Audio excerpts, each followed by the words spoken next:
Only show that brings the art to your mornings. This is Tiger Rush! How does the BSA brain and routines help you sa org mo?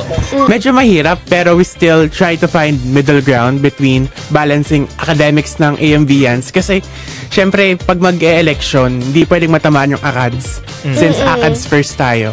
Yeah. Mahirap magplano since maya't maya nag-e-exam kami and buong linggo pa yon. But we still manage to find ways.